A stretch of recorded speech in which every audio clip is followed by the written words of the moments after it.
Boa tarde, pessoal. Que a paz de Jesus e o amor de Maria estejam com vocês. Então, finalzinho de tarde, estou eu aqui tomando o meu café, porque é de lei, né? Sem açúcar. E a gente está aqui meditando, né? As cartas de São Paulo aos Coríntios. Agora a gente vai para Coríntios. Segundo Coríntios, né? Fica pertinho do livro do 1 Coríntios, 2 Coríntios. Então, é um livro pequeno, com poucos capítulos, né? Mas tem alguns ensinamentos que a gente pode reaproveitar, né? Vamos se dizer assim. Porque essas cartas de 2 Coríntios é mais ele falando sobre ele, né? Falando a comunidade sobre ele, né? Mas aqui eu encontrei algumas coisas interessantes e a gente vai ver agora. Então, pessoal, vejam só. A gente está aqui nas cartas 2 Coríntios, nas cartas de São Paulo aos Coríntios, livro do 2 Coríntios, no capítulo 12. A gente vem para cá, no capítulo 12, né? Do versículo do 1 ao... Deixa eu ver aqui. Ao 10. Do 1 ao 10. Olha, 5/10/2010. Isso. Do 1 ao 10. Vamos lá. Uma experiência extraordinária. É preciso gabar-se? Embora não convenha. Vou mencionar as visões e revelações do Senhor. Conheço um homem em Cristo que há 14 anos foi arrebatado ao terceiro céu. Se estava em seu corpo, não sei. Se fora do corpo, não sei. Deus o sabe. Sei apenas que esse homem, se no corpo ou fora do corpo, não sei, Deus o sabe, foi arrebatado até o paraíso e ouviu palavras inefáveis, que não são permitidas ao homem repetir. Quanto a esse homem, eu me gabarei, mas quanto a mim, só vou me gabar das minhas fraquezas. Se eu quisesse me gabar, não seria louco, pois só estaria dizendo a verdade, mas isso eu não faço, a fim de que ninguém tenha de mim conceito superior àquilo que vê em mim ou me ouve dizer. Para que eu não me inchasse de soberba, por causa dessas revelações extraordinárias, foi-me dado um espinho na carne, um anjo de Satanás, para me espancar, a fim de que eu não me encha de soberba. Por esse motivo, 3 vezes pedi ao Senhor que o afastasse de mim. Ele, porém, me respondeu: para você basta a minha graça, pois é na fraqueza que a força manifesta todo o seu poder. Portanto, com muito gosto, prefiro gabar-me de minhas fraquezas, para que a força de Cristo habite em mim. E é por isso que eu me alegro nas fraquezas, humilhações, necessidades, perseguições e angústias, por causa de Cristo, pois quando sou fraco, então é que sou forte. Palavra da salvação. Então, pessoal, a palavra de hoje ela fala sobre o arrebatamento, né, que Paulo teve. Ele revela que ele se gaba deste homem. Aí ele conta, né, que conheceu um homem que foi arrebatado ao terceiro céu. E lá houve revelações que não era para todo mundo. Então ele diz: deste homem eu me gabo. Que não seria para me gabar, mas eu me gabo. Por que ele diz isso? Porque a alma dele foi transportada. Eu acredito que não foi o corpo, mas a alma. É como ele diz, eu não sei se eu fui arrebatado com o corpo e tudo, ou se foi só minha alma, quando ele diz. Eu não sei se foi no corpo ou se foi sem o corpo. Eu só sei que eu tive essas revelações, né? Então eu me gabo deste homem. Por que ele diz isso? Porque ele se transformou depois desse acontecimento na vida dele. Ele se converteu verdadeiramente e de perseguidor, ele passou a ser um seguidor de Cristo. Ele virou o quê? virou um pregador, virou um profeta e saiu, viveu a partir daquele momento a falar da palavra de Deus, a defender Cristo, né? E aí ele diz, eu não me gabo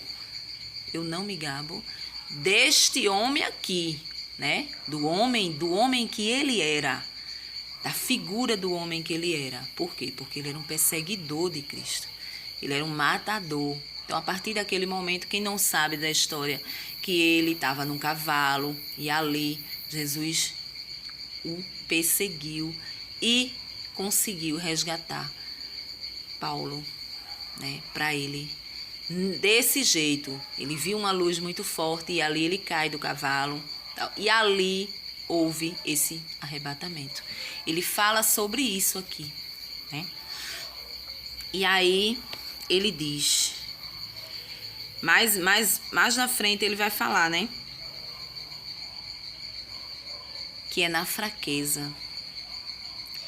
Que é na fraqueza que somos fortes. Olha isso. É duas coisas interessantes que a gente vê aqui nessa passagem de Paulo. Uma é que existe verdadeiramente as revelações. Tem gente que não acredita em revelação. Tem gente que não acredita em visões. Gente, visões, não é todo mundo que tem esse privilégio, mas existe visões.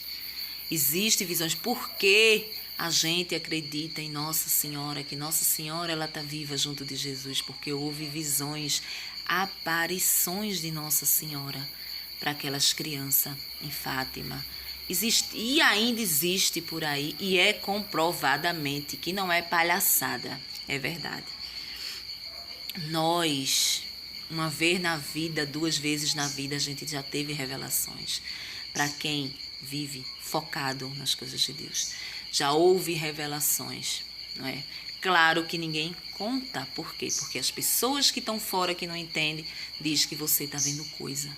Pode amarrar e jogar lá no lugar do louco, porque tá doida.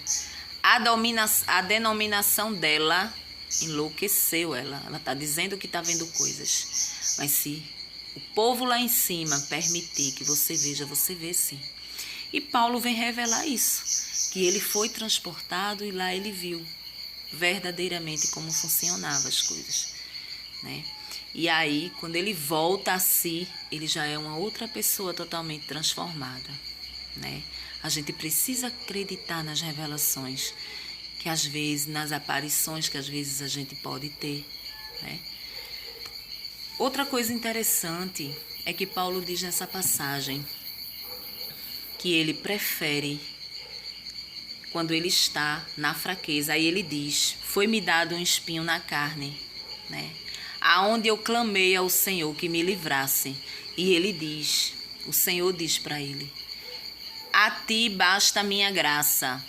A ti basta a minha graça, né? É na fraqueza que você é forte, não é isso? Então, trazendo para a nossa vida, a gente tem que se espelhar em Paulo.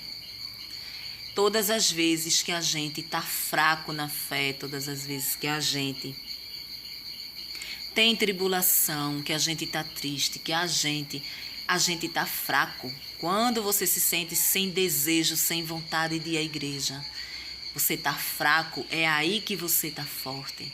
Porque Jesus diz, só basta a minha graça. Ou seja, Jesus está dizendo, eu não estou fora de você quando você está fraco. Muito pelo contrário, é quando eu estou mais perto de você quando você está fraco. Entendeu? Então você não precisa ter medo das suas tribulações, você não precisa ter medo da sua fraqueza, né?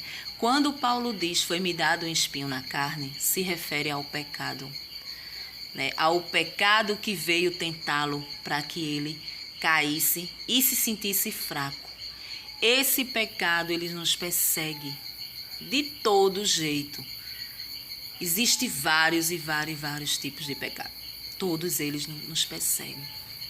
Durante essa quaresma, você vai encontrar com vários, você vai se deparar com várias tentações. Tentações da carne, né? É pessoas dando em cima de você, é pessoas lhe oferecendo rios e rios de coisas boas, maravilhosas, né? Se você não tiver uma fé firme, você não tiver firme no Senhor, você pode cair. Então você pode quebrar toda a quaresma que você está vivendo, não é? Porque o inimigo, ele é enganador e nós somos fracos. É por isso que a quaresma, ela é para a gente ter mais intimidade, ficar mais próximo das coisas de Deus, das orações, né, do jejum, da penitência, como a gente já sabe. Então Paulo diz: eu me orgulho quando eu estou fraco. Nós precisamos nos orgulhar quando a gente está fraco, quando a gente está tentado. Por quê? Porque Jesus está perto da gente. E o próprio Jesus diz a ele, a você, quando ele pede socorro, o que é que acontece quando a gente está se sentindo tentado? A gente pede socorro, né? A gente pede logo socorro a Deus. Senhor, afasta de mim essa tentação, né? Eu não sei se eu vou conseguir passar por isso. Mas Jesus diz, eu não vou tirar essa tentação de você, né? A você só basta a minha graça. Então, se a gente tem fé, se a gente está na graça de Jesus, se a gente está próximo de Jesus, a gente tem que passar pela tentação. Jesus quer dizer, você tem que ser forte. Porque eu estou com você, mas eu não vou mover uma palha para que você se livre dessa tentação, né? É mais ou menos isso assim que Jesus fala, né? Que Pedro vem falar nessa palavra para a gente. E a gente precisa ser forte. Forte diante desse tipo de tentação que nos persegue, né? Que possa vir a nos tentar. Você vai pedir socorro, você vai dar aos pés de Jesus, Senhor, o Senhor está vendo que essa tentação está me tentando. Eu estou caindo, mas ele diz, eu confio em você, você tem a minha graça.